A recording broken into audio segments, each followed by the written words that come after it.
Касым Тыныстанов 1901 жылы 10 сентябрда касиеттүү Ысык-Көл калаасындагы Чырпыкты кыштагында төрөлгөн. Азыркы кыргыз орфографиясынын негизги принциптерин иштеп чыгып, кыргыз тилинде туңгуч окуу китептерин, кыргыз тилинин туңгуч грамматикасын түзгөн. 1927 жылы латын графикасында Эне тилибиз деген окуу китебин жазган. Кыргыз тилинин морфологиясы, кыргыз тилинин синтаксиси, тил илими боюнча кыргызча терминологияны түзгөн. Касым Тыныстановдун элеси Кыргыз Республикасынын 10 сом номиналдык банкнотуна түшүрүлгөн.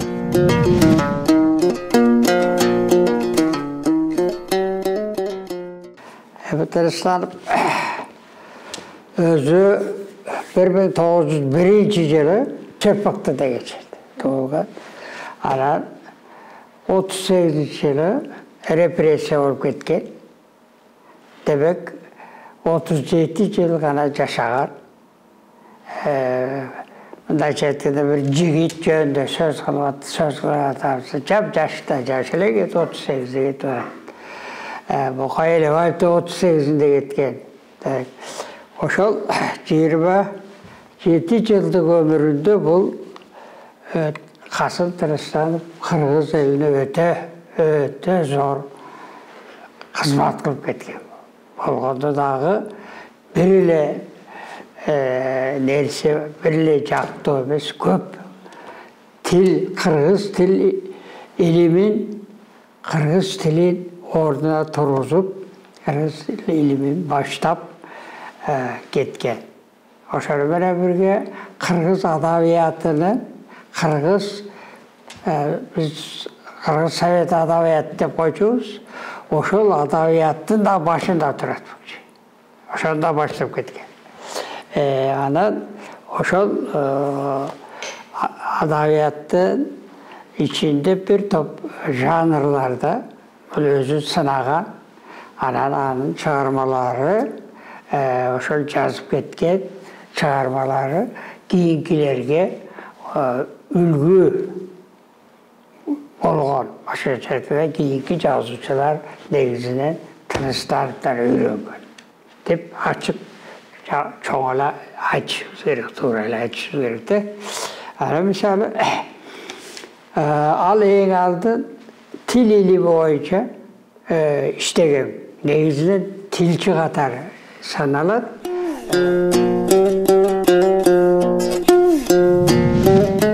38 жыл өмүрүндө бир нече китеп чыгарган. Мисалы бирөө окуу жазуу бил деген эмес. Балдар ошол кыргызга жаза билгенди, окуй билгенди үйрөт деген китеп экен. Мына биринчиси бул араб тамгасына. Анан мындан кийин биздин тил деген, анан жаңа айыл деген, анан тил сабагы деген жана башка китептерди жазган. Ошол кездеги кыргыздар караңгы болгон, сабатсыз болгон көбү негизинен.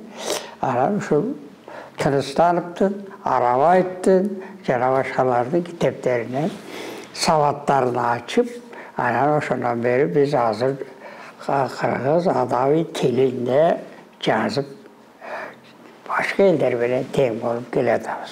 Өмүрүндөгү жазган чыгармаларын 1924 жылы Касымдын ырлары деген китеп чыгарган бол.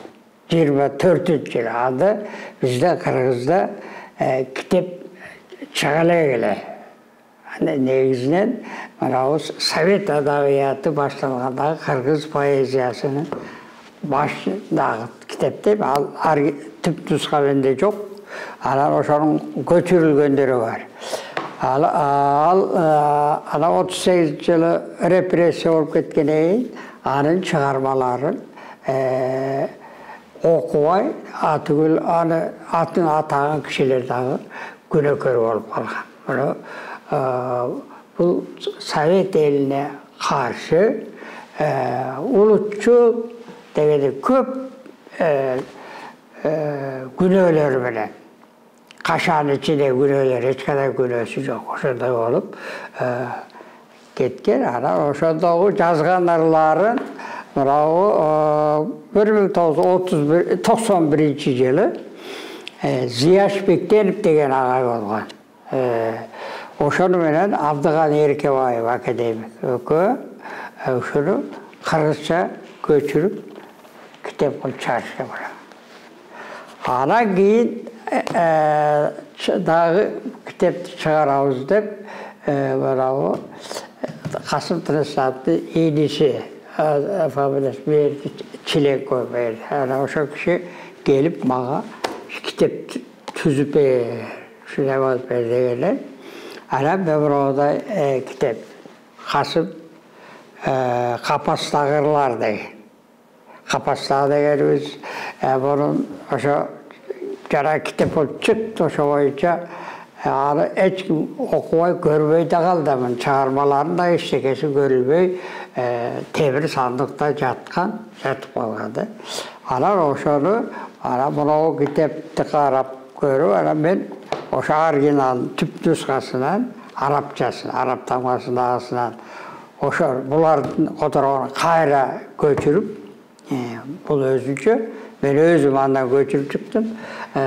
Oşun içinden ayrılması, oşun ömründe bana o kitap çıkarana çeyin 18. 20. yıllar vakti Kırgız'ın akın yazıcıları yazgan çağırmaların Kazak gazetine başka ulutların gazetelerine çağırdılar. Bizdeki çıkalık başında 24 yıla çeyin bizde gezitçi oğlu. 24 yılı Erkin Doğu çıktı. O şu Erkin Doğu çeyiklerin başka gazetelere verip durar. Oşanın içinden onu şu kitapke, o kitapke 12 ırktı Kazakça yazgan eken.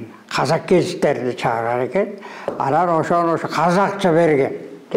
Özünün 24. yılki Kasımırların jinağı degen kitabına Kazak tilindeki boyunca vergen. Kalganlar Kırgız tilinde. Ana ben oşonu Kazak tilindeki boyunca, bu kitap Kazak tilindeki boyunca bolğan bolğadı, tabi aldım. Verdi bunlar Kırgızça koturğanlar, söz Kırgızça koturğan. Ana oşondayla buna oşoğun 5-6 kitabı var, bu oku kuralı da bunda şekilde. Şunun içinden özünün yazgan arıların misal katar, janağı erecelerge misal katarı özün arından da bergen de, oşalar da oşa kitaplarda toptup, ana buğa kirgizgen, bular da joğa.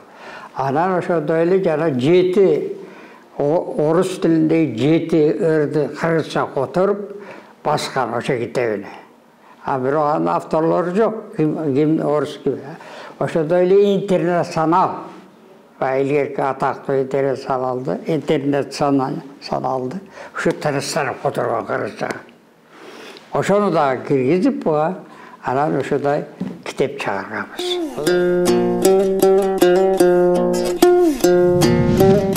Akademiya geceleri degen piyasası olgan. Bu oşol Kırgız'ın jalpı madaniyatın, oşo gezrege, oşo gezgiçeyik madaniyatın piyasa alıp yazıp, başka avtorları da koşup piyasa alıp yazgan. Al birle günde 3 gün katar koyulgan. Arar oşol koyulganda keyin oşol akademiya gecesinin içinde Şabdan jönünde de var, başkalar jönünde de var, akınlar jönünde de var. Oşolar bayan karman alıp kirgizgende mıday. Oşondan kata dep, sayasi kata getirgende buğa asılı çıkanda. Ben açık öyle mındayla aytam, bunu gör albastık kılışkan. Bu til iliminde dağı başında durup, tımba iştep, caylat, çağırvatat, bardığı жақсы жазғандардың бәрі ел оқып атады. Адабиятта да бірінші үлгі болып атады. Ошон үчүн мен мына китептин баш сөзүн жазганда үлгү башат деп койгом да. Үлгү башат бул кыргыз азыркы кыргыз адабиятынын башаты жана үлгүсү. Жана дагы айттык. Бул жерде бир эле буга каршы чыккан адамдардын бирин айтайын. Ошол бизге белгилүү биздин эл акыныбыз Алы Токонбай өкө абдан да катуу каршы болгон да. Анан ал Кызыл Кыргызстан деген гез чыккан ошол кезде. Ошол Кызыл Кыргызстан деген кезге бул макала жазган. Сандан санга. Академия кечесин тыянагы деп. Академия кечесин тыягынан бир тыянагынан мынандай кылып атайын темасын окуса эле атайын Тырыстановго атайын каршы келет. Мун атайын жазып атканы көрүнөт да. Мисалы мындай дейт. Касымдын алгачкы чыгармасы биринчи дейт дагы таң, бүгүнкү күн, алачка деген ырларды мисал келтирет. Бул жанагы 24-жылы чыккан китептеги ырлар. Бирок бул өзү жазып атат Академия кечесин тыянагы. Ошол жөнүндө эскерели. Ошол жөнүндө өзүнүн каалаганын айтат да, аяна мына мисал деп шуларды келтирип коет. Бул эми ушунчалык идеялык ондай бир мамлекет тескер буруу бере тургандай деңгээлдеги идеяларды эмелер жазат да. Анан тиги мисал келтирип коет. Анан экинчиси мына Касымдын Баатыр кези дейт. Дейт дагы буну Алач деген болгон. Укасаңар Алач. Бул Алач деген мындай бир Совет өкмөтүнө каршы оюмдай да, оюмда. Буга казак менен кыргыз кирген. Анан ошол Алачтын катышуучусу катары, ошолордун идеясын жайылтып аткан киши катары күнөөнү коет дагы. Буга дагы Шакирт, Арбак, Алатоо, Ойнобоо дегендей тиги китепте эле көрдү, мисалы баягы көрсөтүп коет. Мисалы Алатоо деген өрүн окуп көрсөңөр азыр. Азыр мындан окуп көрсө жөн эле кадимки эле муну Алатоо. Анан Касымдын ыйлаган кези. Мен бул мисалдарын келтирбей кете берейинчи. Төртүнчүсү Касымдын Керегар кези дейт. Бешинчиси Касымдын Туткун кези. Ошол туткун болуп атат. Биринде болсо тиги актарды самайт Касым. Анан кийин ал актар азыр Үрүмчүдө экенин билип атат, анан башка кылып атат. Деп эле жаза берген, жөн эле жаза берген. Касымдын Жарчы кези дейт. Үмүтсүз Касым дейт. Ошондой болуп, бараке Касымдын кайпактаган кези, Касымдын кийинки каламы, Касымдын акыркы каламы, мына 9 тема майдалап бөлүп алып туруп, шуну ар биринде Касымды бул Совет дооруна каршы эскини самаган, эски самаган. Бул тиги Алашчыларды, Алаш ордонун өкүлү дегенге байланыштуу ушул буга ушунча өтө оор күнөөлөрдү коюп жазып, өзүнүн оюндагын жазып туруп эле анан аягына ал китептеги, ыр китептеги ырлардан алып келип мисалы мына деп коет. Аны ким карап, ким эме алып отурат, эч ким Oşa kezdegi okugan kişi de yok da. Misalı, Caylo degen ırdı. Misal, bunu kitaptan alıp okusa, bunu getirgenler var, şuna okusa olur. Caylo, o hazır okusa, kadimkili Caylo. Caylo jönünde kayan çağrılar yazılgan. Oşa Toqolbay özü de yazgan. Bökönbayıp da yazgan. Hazırkılar da yazılgan Caylo'nu. Her kim özünün görgönüne qarata sürettip yazat. Anda qanday teskir ideya onu deyip. Caylo. Oşondoy ıqma menen qandaydı bir şunday bir üç alığını samagan adam qatarı yazganda. Yani bu repressiya getip, oşa türmede yatıp, oşaqda qaza olgan.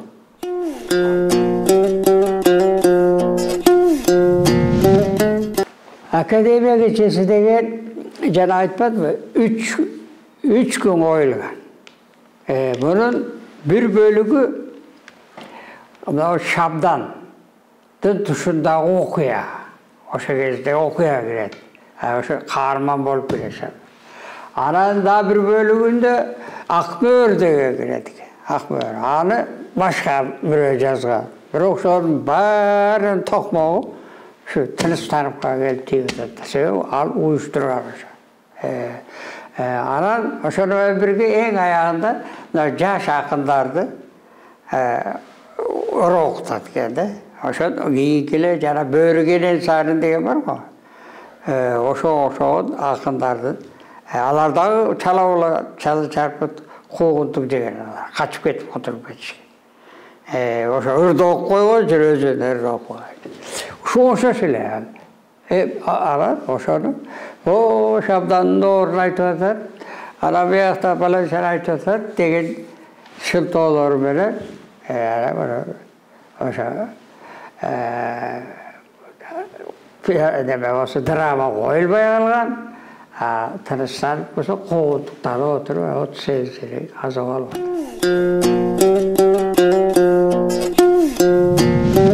Tınıstan'ın öz orduna gelgen, 56 yıldan keyin aktalgan.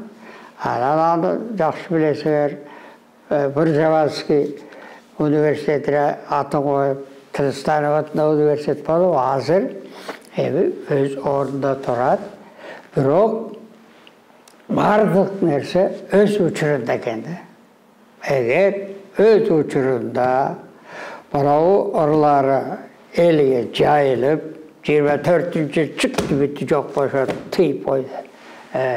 Dramaları görüp til boyunca yazganları okusa al ilimin daha başkaça özgörtüp oturatıldı da. Her şeyde öz uçurunda öz eline emgek kıldırmay tosqolduk bolup anın algan emes ömrü bilen koştaşkanda bu kişi. Bu öte ökülüştü Kırgız turmuşundağı uşunday zor kişi. Anan bir revere koşu getel.